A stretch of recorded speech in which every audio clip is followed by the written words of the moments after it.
नमस्कार दोस्तों, ये हमारा मेवाड़ रियासत का पार्ट सेकंड है। पार्ट वन में हमने चर्चा की थी कि गुहिल वंश की उत्पत्ति कैसे हुई और गुहिल वंश की उत्पत्ति के संबंध में इतिहासकारों के अपने अलग अलग क्या क्या मत रहे और इतिहासकारों के मतों का हमने विश्लेषण किया था कि कुछ इतिहासकारों ने तो गुहिलों की उत्पत्ति मुस्लिम वंश से, कुछ ने ब्राह्मण वंश से, तो कुछ इतिहासकारों ने इनको सूर्य वंश से उत्पन्न माना था।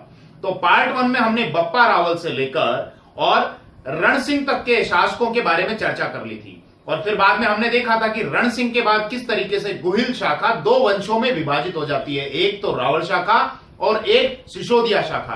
तो यहां पर हमने छोड़ दिया था। तो मैं रमन भारद्वाज क्लासेस से और हम शुरू करने वाले हैं मेवाड़ रियासत का पार्ट सेकंड। लेकिन फिर भी उससे पहले पार्ट वन में मैंने जहां स्टॉप किया था, जहां पर फिनिश किया था, तो अंत का कुछ हिस्सा हम एक बार देख लेते हैं ताकि वहां से उसके बाद मैं इस वीडियो को शुरू कर सकूं। तो पार्ट वन का जो अंतिम हिस्सा था वो कुछ इस तरीके से है। सन 1158 ईस्वी में यहां के शासक हुए थे रण सिंह और रण सिंह के बाद गुहिल शाखा, गुहिल वंश जो है ये दो शाखाओं में विभाजित हो गया। कैसे? रण सिंह के एक पुत्र थे क्षेम सिंह और एक पुत्र थे राहब। तो क्षेम सिंह ने तो रावल शाखा को जन्म दिया, यानी आगे अब क्षेम सिंह की जो भी संतानें होंगी वो रावल कहलाएंगे और आगे चलकर राहब की जो संतानें होंगी वो सिसोदिया कहलाएंगी। तो यहां हमने देखा कि किस तरीके से गुहिल शाखा दो अलग अलग शाखाओं में विभाजित हो गई। रण सिंह के एक तो पुत्र क्षेम सिंह जो रावल शाखा के जन्मदाता थे और रण सिंह के दूसरे पुत्र राहब जो सिसोदिया शाखा के जन्मदाता थे। अब सिसोदिया शाखा के बारे में हम बाद में बात करेंगे जब अलाउद्दीन खिलजी चित्तौड़ के दुर्ग पर आक्रमण करेगा और उसका चित्तौड़ के दुर्ग पर अधिकार हो जाएगा तो वापस चित्तौड़ यानी मेवाड़ की भूमि को मुक्त कराने का जो कार्य करेंगे वो सिसोदिया शाखा के द्वारा किया जाएगा। और सन 1326 ईस्वी में हमीर सिसोदिया वापस मेवाड़ की भूमि को मुक्त करा लेंगे। तो तब तक के लिए यानी सन 1326 ईस्वी तक के लिए हम एक बार सिसोदिया शाखा को छोड़ देते हैं, यानी उसके बाद हम इनके बारे में चर्चा करेंगे। अब पहले हम बात कर लेते हैं रावल शाखा के बारे में। तो क्षेम सिंह रावल शाखा के जन्मदाता थे और क्षेम सिंह के पुत्र थे, एक तो थे सामंत सिंह और एक थे कुमार सिंह। क्षेम सिंह के बाद में अगले जो शासक बने वो बने सामंत सिंह। अब देखिए सामंत सिंह के समय क्या हुआ, सन 1172 ईस्वी में कीर्तिपाल चौहान ने मेवाड़ पर आक्रमण कर दिया और सामंत सिंह से मेवाड़ का राज्य छीन लिया और सामंत सिंह को अपनी जान बचाकर भागना पड़ा वागड़। वागड़ वर्तमान में कहा जाता है डूंगरपुर और बांसवाड़ा के क्षेत्र को। सबसे पहले एक बार समझते हैं कि ये कीर्तिपाल चौहान कौन थे और कीर्तिपाल चौहान ने आखिर सामंत सिंह पर आक्रमण क्यों किया। तो देखो कीर्तिपाल चौहान जो है ये अलहन का पुत्र था। अलहन जो है वो नाडोल के शासक थे। नाडोल वर्तमान में आता है पाली में, राजस्थान के पाली जिले में। कीर्तिपाल चौहान ने क्या किया, जालोर पर आक्रमण किया और जालोर पर उस समय परमार शासकों का शासन हुआ करता था। तो परमार राजाओं को पराजित करके जालोर पर अपना अधिकार किया और जालोर पर सोनगरा चौहानों की सत्ता स्थापित की, यानी कि राजस्थान में सोनगरा चौहानों का संस्थापक कौन था, कीर्तिपाल चौहान। सोनगरा चौहान क्यों कहलाए थे, क्योंकि जालोर का जो क्षेत्र है, जालोर का किला जिस पहाड़ी पर बना हुआ है वो पहाड़ी कहलाती है सोनगिरी की पहाड़ी और उस क्षेत्र पर शासन करने के कारण वहां के चौहान शासक सोनगरा चौहान कहलाए थे। हालांकि फोर्ट ऑफ राजस्थान की सीरीज में मैं शिवाणा और जालोर के फोर्ट के बारे में पहले ही वीडियो अपलोड कर चुका हूं और वहां से संबंधित जो महत्वपूर्ण ऐतिहासिक घटनाएं थी वहां के शाके के संबंध में और वहां अलाउद्दीन खिलजी ने कब आक्रमण किया और शिवाणा पर कब आक्रमण किया, वो सारी डिटेल से मैं फोर्ट ऑफ राजस्थान में बता चुका हूं। तो अगर आपने नहीं देखा है तो भारद्वाज क्लासेस के यूट्यूब चैनल पर आप जाइए और वहां प्लेलिस्ट का ऑप्शन आपको मिलेगा। उस प्लेलिस्ट के ऑप्शन में फोर्ट ऑफ राजस्थान की सीरीज है, वहां पर आप जाकर चेक कर सकते हैं जालोर और शिवाणा फोर्ट से संबंधित। वापस हम अपने टॉपिक पर आ जाते हैं। अब हमने ये तो समझ लिया कि कीर्तिपाल चौहान कौन था, लेकिन हमको यह समझना बाकी है कि कीर्तिपाल चौहान ने सन 1172 ईस्वी में सामंत सिंह पर आखिर आक्रमण किया क्यों। तो ध्यान देना भैया, सामंत सिंह की शादी हुई थी, अजमेर के चौहान शासक थे पृथ्वीराज चौहान थर्ड और उनकी बहन थी पृथ्वीबाई। तो पृथ्वीबाई से सामंत सिंह का विवाह हुआ, लेकिन केवल यही तो कारण नहीं हो सकता ना कि कीर्तिपाल चौहान ने सामंत सिंह पर आक्रमण कर दिया हो। तो कारण ध्यान से समझना कि कीर्तिपाल चौहान का पृथ्वीराज चौहान के साथ किसी बात को लेकर अनबन हो गई थी, विवाद हो गया था और उस बात का बदला लिया कीर्तिपाल चौहान ने सामंत सिंह पर आक्रमण करके। क्योंकि सामंत सिंह कौन थे, पृथ्वीराज चौहान के जीजा थे। पृथ्वीराज चौहान की बहन पृथ्वीबाई से उनका विवाह हुआ था। तो यह कारण बताया जाता है कि कीर्तिपाल चौहान द्वारा सामंत सिंह पर आक्रमण क्यों किया गया। लेकिन सामंत सिंह के जो छोटे भाई थे कुमार सिंह, उन्होंने सन 1179 में 1179 में कीर्तिपाल चौहान को पराजित करके वापस मेवाड़ पर अधिकार कर लिया। अब कुमार सिंह के बाद में अगले जो शासक बने वो बने जैत्र सिंह, और जैत्र सिंह सन 1213 ईस्वी में मेवाड़ के शासक हुए। अब इनके शासनकाल की अगर हम बात करें तो इस बात पर तो इतिहासकार सहमत हो जाते हैं कि सन 1213 ईस्वी से इनका शासनकाल आरंभ होता है, लेकिन इनका शासनकाल कब तक रहा तो इस बात को लेकर इतिहासकारों में मतभेद हो जाते हैं। कुछ इतिहासकार कहते हैं कि सन 1250 ईस्वी तक इनका शासनकाल रहा, जबकि गोपीनाथ शर्मा कहते हैं कि नहीं 1252 ईस्वी तक इनका शासनकाल रहा। तो 1250 या 1252 इनका शासनकाल माना जाता है, 1213 ईस्वी से 1250 या 1252 ईस्वी तक। अब जैत्र सिंह ने शासक बनने के बाद सबसे पहले तो अपने पूर्वजों के अपमान का बदला लेने के लिए सोनगरा चौहान शासक उदय सिंह पर आक्रमण कर दिया। आखिर सोनगरा चौहान शासकों ने इनके पूर्वजों का क्या अपमान कर दिया था? तो ध्यान करो, अभी थोड़ी देर पहले मैंने आपको बताया था कि कीर्तिपाल चौहान ने सन 1172 ईस्वी में सामंत सिंह पर आक्रमण कर दिया था। तो बस इसी बात का बदला लेने के लिए जैत्र सिंह ने भी क्या किया, उस समय के सोनगरा चौहान शासक उदय सिंह पर आक्रमण कर दिया। अब उदय सिंह को इस बात का पता था कि वो जैत्र सिंह का मुकाबला नहीं कर सकता, तो यहां पर उदय सिंह ने क्या किया, जैत्र सिंह के साथ संधि कर दी और साथ ही साथ अपनी पुत्री रूपा देवी या चचिक देवी जिसको कहते हैं उसका विवाह जैत्र सिंह के पुत्र तेज सिंह के साथ करवा दिया। अब देखो जैत्र सिंह जो है ना, ये उस समय के मेवाड़ के बहुत ही शक्तिशाली शासक थे और इनकी शक्ति का अंदाजा आप एक इतिहासकार के कथन से लगा सकते हैं। कौन से इतिहासकार? एक इतिहासकार हुए हैं गौरीशंकर हीराचंद ओझा। इन्होंने क्या कहा है कि दिल्ली के गुलाम सुल्तानों के समय मेवाड़ का सबसे शक्तिशाली और सबसे बलवान शासक, बलवान राजा जो था वो जैत्र सिंह था। तो डॉक्टर गौरीशंकर ओझा ने आखिर ऐसा क्यों कहा? तो ध्यान देना, गुलाम वंश के एक तो शासक थे इल्तुतमिश, उन्होंने जैत्र सिंह पर आक्रमण किया। एक थे नसीरुद्दीन महमूद, उन्होंने जैत्र सिंह पर आक्रमण किया और इन दोनों को ही वापस भगा दिया, इन दोनों के ही दांत खट्टे कर दिए थे जैत्र सिंह ने। तो आखिर क्या हुआ था, गुलाम वंश के शासकों ने क्यों आक्रमण किया था? तो इस सारी घटना पर चर्चा करने से पहले एक बार थोड़ा मोटे मोटे तौर पर मैं गुलाम वंश के शासकों के बारे में बता देता हूं आपको। हालांकि गुलाम वंश के शासकों के बारे में ज्यादा डिटेल से तो नहीं बताऊंगा क्योंकि हम फिर अपने विषय से भटक जाएंगे। वर्तमान में हमारा जो विषय चल रहा है वो मेवाड़ रियासत का चल रहा है, लेकिन फिर भी एक बार थोड़ी सी हम चर्चा कर लेते हैं। तो देखो, गुलाम वंश का जो शासनकाल था वो था सन 1206 ईस्वी से और 1290 ईस्वी तक। अब आखिर ये शासक गुलाम क्यों कह रहा है? क्योंकि एक राजा तो राजा होता है ना, एक राजा को गुलाम वंश का हम क्यों कह रहे हैं? क्योंकि यहां पर इस वंश की जो स्थापना की थी वो दासों के द्वारा की गई थी, गुलामों के द्वारा की गई थी, जो पहले गुलाम हुआ करते थे लेकिन बाद में इन्होंने अपनी अलग से सत्ता स्थापित कर ली थी, इसलिए ये वंश गुलाम वंश कहलाया। और गुलाम वंश का जो संस्थापक था वो था कुतुबुद्दीन ऐबक, जिसने सन 1206 ईस्वी में अपने आप को स्वतंत्र शासक घोषित कर दिया था लाहौर में। तो कुतुबुद्दीन ऐबक आखिर गुलाम क्यों था? तो ध्यान देना, हमको कुतुबुद्दीन ऐबक के इतिहास पर थोड़ी सी चर्चा करनी पड़ेगी। कुतुबुद्दीन ऐबक जो है ये तुर्की का था, तुर्किस्तान का था, और उस समय यानी कुतुबुद्दीन ऐबक के समय तुर्क में दास प्रथा चलन पर थी। दास प्रथा क्या होती है? इसमें व्यक्ति को वस्तु माना जाता है और जिस प्रकार किसी वस्तु को बेचा जाता है प्रॉफिट कमाने के लिए, लाभ कमाने के लिए, उसी तरीके से एक दास को भी बेचा जाता था क्योंकि दास एक वस्तु के समान ही होता था। तो कुतुबुद्दीन ऐबक जब छोटा था तो इनको एक व्यापारी को ले जाकर बेच दिया गया। उस व्यापारी ने क्या किया, बाद में एक काजी को ले जाकर कुतुबुद्दीन ऐबक को बेचा। उस काजी का नाम क्या था? फखरुद्दीन अब्दुल अजीज कुकी। अब इस कुकी ने क्या किया, कुतुबुद्दीन ऐबक को अपने बेटों के साथ में ही पढ़ाया, लिखाया, शिक्षा दी और बड़ा किया। लेकिन जब बाद में कुकी की मृत्यु हो गई तो उसके पुत्रों ने भी प्रॉफिट कमाने के लिए, पैसा कमाने के लिए, और यहां पर कुतुबुद्दीन ऐबक को एक व्यक्ति को ले जाकर बेच दिया और उस व्यक्ति का नाम था मोहम्मद गोरी। अब मोहम्मद गोरी ने देखिए यहां पर इसकी योग्यता को समझा कि भैया ये जो व्यक्ति है कुतुबुद्दीन ऐबक, ये साहसिक है और इसके अलावा कर्तव्यनिष्ठ है और मेरा स्वामी यानी मेरा भक्त भी है, यानी कहने का मतलब स्वामी भक्त है। तो यहां पर मोहम्मद गोरी ने उसको एक बड़ा ही प्रतिष्ठित पद दिया और वो पद था अमीर ए आखूर का। अमीर ए आखूर का मतलब होता है कि घुड़शाला का अध्यक्ष, और उस समय ये बहुत प्रतिष्ठित पद माना जाता था। और फिर हमको ध्यान है कि सन 1192 ईस्वी में मोहम्मद गोरी ने, अजमेर के शासक थे पृथ्वीराज चौहान, उन पर आक्रमण किया था। तराइन का दूसरा युद्ध हुआ था, इसमें मोहम्मद गोरी जीत गए थे।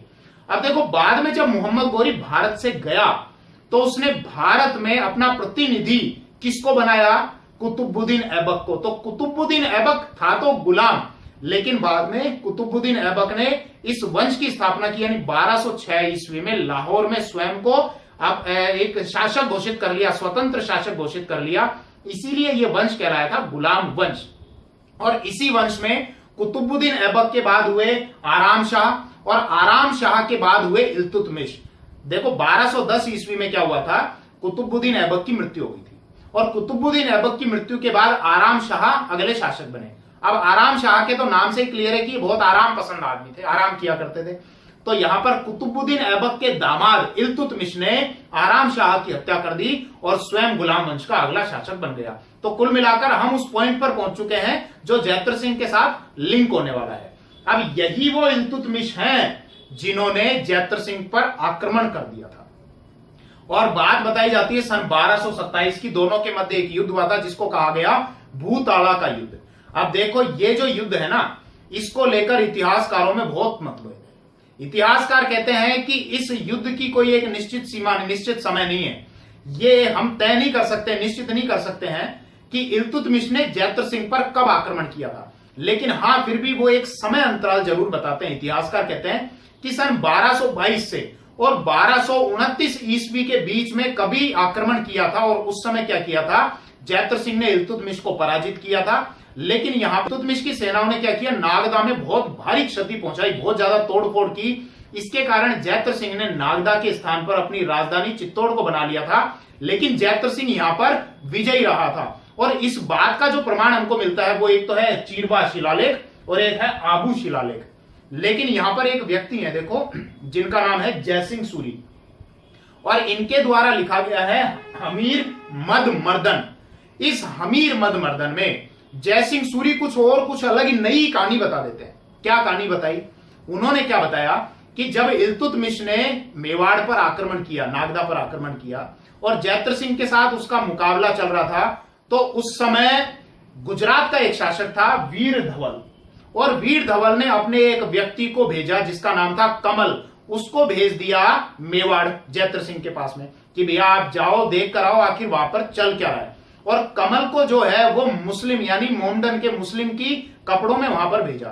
अब जब कमल वहां पर पहुंचा, नागदा में पहुंचा, तो उसने क्या देखा कि इल्तुतमिश की जो सेना है वो जैत्र सिंह की सेना के ऊपर हावी है, यानी कि ज्यादा शक्तिशाली हो रही है। किसकी सेना? इल्तुतमिश की सेना। तो यहां पर कमल ने चिल्लाना शुरू कर दिया, और उसने क्या कहा कि अरे भागो भागो, वीर धवल आ रहा है, वीर धवल आ रहा है। तो इतना सुनकर ही इल्तुतमिश की सेना भागने लग गई। अब ऐसा नहीं हो सकता है कि केवल किसी एक शासक का नाम आप चिल्लाओ, वो शासक आ रहा है और इल्तुतमिश वहां से भाग जाएगा। आखिर फिर ऐसा लिखा क्यों है उसने, जयसिंह सूरी ने, हमीर मद मर्दन में फिर ऐसी ये काल्पनिक बातें क्यों लिख दी, झूठी बात क्यों लिखी? तो इसका पता आपको लग जाएगा जब आप जयसिंह सूरी का इतिहास पढ़ोगे। कौन था जयसिंह सूरी? देखो, जयसिंह सूरी जो है ये भड़ोच का था। भड़ोच वर्तमान में गुजरात में आता है, और वहां का एक जैन मंदिर है, उस जैन मंदिर का आचार्य था। और इसके मंदिर में दो व्यक्तियों ने बहुत पैसा लगाया था। वो व्यक्ति थे वस्तुपाल और तेजपाल। ये वस्तुपाल और तेजपाल जो है ना, ये वीर धवल के मंत्री हुआ करते थे। गुजरात के शासक वीर धवल के मंत्री हुआ करते थे। और इन्होंने जब बहुत सारा पैसा उस जैन मंदिर में लगाया, तो इसका मतलब जयसिंह सूरी का जो स्वामी है वो कौन हुआ? वीर धवल। और कोई भी व्यक्ति जो है वो अपने स्वामी के अगेंस्ट नहीं लिखता। इसका मतलब इस बात से एकदम स्पष्ट हो जाता है, क्लियर हो जाता है कि जयसिंह सूरी ने केवल वीर धवल का गुणगान करने के लिए, उसका कद ऊंचा करने के लिए, सारा क्रेडिट उसको देने के लिए यहां पर ये सारी बातें लिखी हैं। लेकिन ये सारी बातें इतिहासकार ऐसा कहते हैं कि जयसिंह सूरी ने बिल्कुल गलत लिखी हैं, जबकि आबू का शिलालेख और चीरवा शिलालेख क्या बताता है कि यहां पर जैत्र सिंह ने ही इल्तुतमिश का मुकाबला किया था और उसको भगा दिया था। अब इसके अलावा गुलाम वंश के एक और शासक हुए थे, नसीरुद्दीन महमूद। और नसीरुद्दीन महमूद को सन 1248 ईस्वी में जैत्र सिंह से पराजित होना पड़ा। अब इस घटना की जानकारी हमको कहां से मिलती है? तो देखो, एक इतिहासकार हुए हैं फरिश्ता, और उन्होंने क्या बताया है कि गुलाम वंश के शासक नसीरुद्दीन महमूद ने अपने भाई जलालुद्दीन को कन्नौज से दिल्ली बुलाया। अब ये वो जलालुद्दीन नहीं, जलालुद्दीन खिलजी, वो जलालुद्दीन खिलजी अलग हैं, और ये जो जलालुद्दीन है ये नसीरुद्दीन महमूद के भाई हैं। तो यहां पर जलालुद्दीन जो है वो दिल्ली जाने की बजाय चित्तौड़ में जाकर पहाड़ियों में छिप गया। अब आगे देखो फरिश्ता क्या लिखते हैं कि नसीरुद्दीन महमूद ने अपने भाई का पीछा किया और 8 महीने तक उसका पीछा करने के बाद नसीरुद्दीन महमूद को चित्तौड़ से पीछे हटना पड़ा। अब पीछे क्यों हटना पड़ा? देखो हटना पड़ा यहां इन शब्दों से क्लियर हो जाता है कि जरूर किसी व्यक्ति ने उसको बाध्य किया होगा, मजबूर किया होगा चित्तौड़ से भागने में, चित्तौड़ से पीछे हटने में। अब अगर हम थोड़ा सा विश्लेषण करें तो उस समय चित्तौड़ का शासक कौन था? जैत्र सिंह। तो जैत्र सिंह एक शक्तिशाली शासक था, तो जैत्र सिंह की शक्ति के कारण ही यहां पर नसीरुद्दीन महमूद को पीछे हटना पड़ा होगा। अब अगर हम थोड़ा सोचें कि यहां पर फरिश्ता ने केवल इतना ही लिखकर क्यों छोड़ दिया, फरिश्ता को जानकारी तो होगी ना इस बात की, लेकिन केवल इतना ही लिखकर क्यों छोड़ दिया कि नसीरुद्दीन महमूद को पीछे हटना पड़ा, तो यहां इन बातों से यह स्पष्ट होता है। वैसे भी अभी अगर आप पुरानी इतिहास की चर्चा करें, जैसे इल्तुतमिश ने भी जैत्र सिंह पर आक्रमण किया था, अगर इन गुलाम वंश के सारे आक्रमणों को आप फारसी इतिहास में या फारसी तवारीखों में ढूंढने की कोशिश करेंगे तो वहां पर आपको कुछ नहीं मिलेगा, क्योंकि फारसी इतिहासकार ज्यादातर वही इतिहास लिखा करते थे जहां उनके शासक या उनके स्वामी की विजय हुआ करती थी, वो जीतते थे। जहां पर उनके शासक कमजोर पड़ते थे या उनकी पराजय हो जाती थी तो वो इतिहास कम से कम लिखा जाता था या उस इतिहास को गोलमोल कर दिया जाता था। खैर, जैत्र सिंह के बारे में थोड़ी सी और बात कर लेते हैं। देखिए, जैत्र सिंह के प्रसिद्ध सेना नायक थे बालक और मदन। इसके अलावा एक राजस्थान के इतिहासकार हुए डॉक्टर दशरथ शर्मा। इन्होंने जैत्र सिंह के बारे में क्या कहा है कि जैत्र सिंह का जो शासनकाल है वो मध्यकालीन मेवाड़ का स्वर्ण काल कहलाता है, और इसके अलावा जैत्र सिंह को मेवाड़ की नई शक्ति का संचारक या नव शक्ति का संचारक भी इन्होंने कहा है। अब जैत्र सिंह की बात तो हो गई। अब जैत्र सिंह के बाद अगले जो शासक बने थे वो थे जैत्र सिंह के पुत्र तेज सिंह, जो सन 1250 या 52 ईस्वी से 1273 ईस्वी तक मेवाड़ के शासक रहे।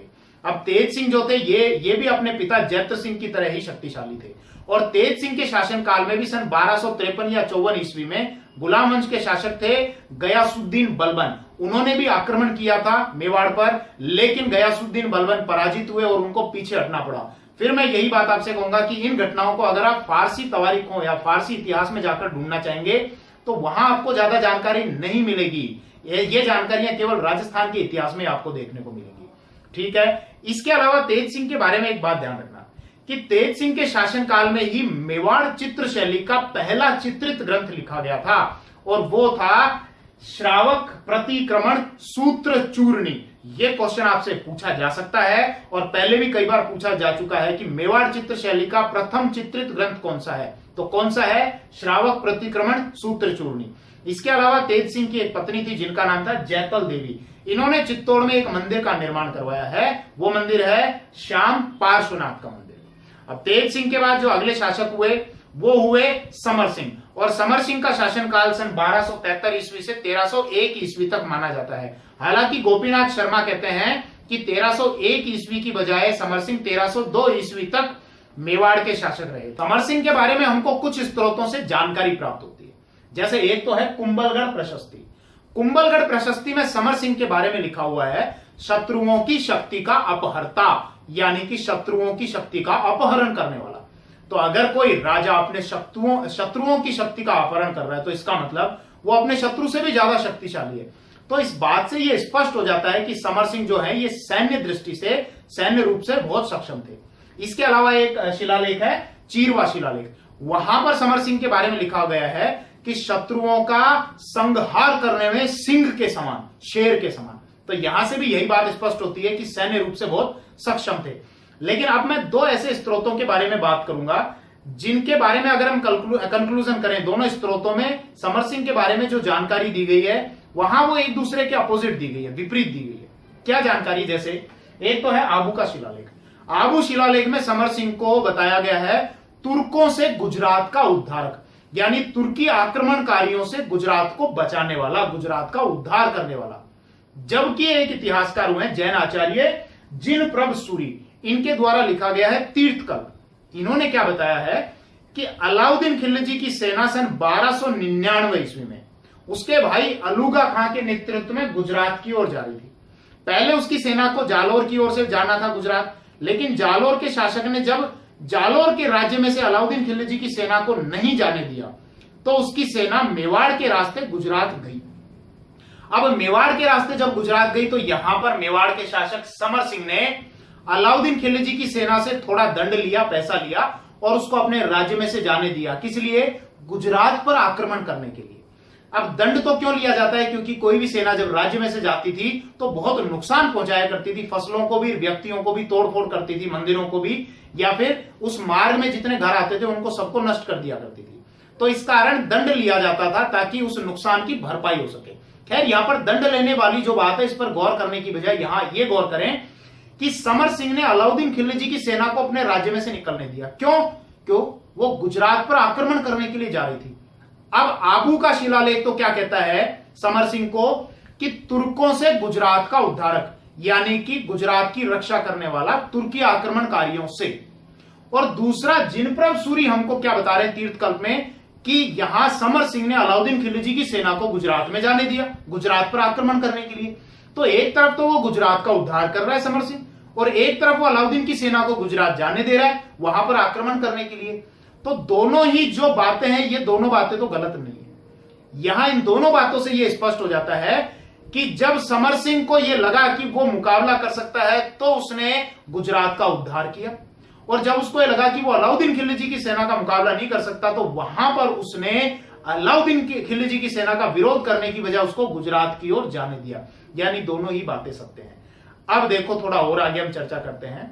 समर सिंह के बाद अगले जो शासक हुए वो हुए उनके पुत्र रतन सिंह। समर सिंह के जो पुत्र थे वो एक तो थे रतन सिंह और एक थे कुंभकर्ण। तो कुंभकर्ण तो अपने पिता समर सिंह की आज्ञा लेकर चले गए थे नेपाल, और उन्होंने नेपाल में अपने वंश की स्थापना की, अपने साम्राज्य की स्थापना की।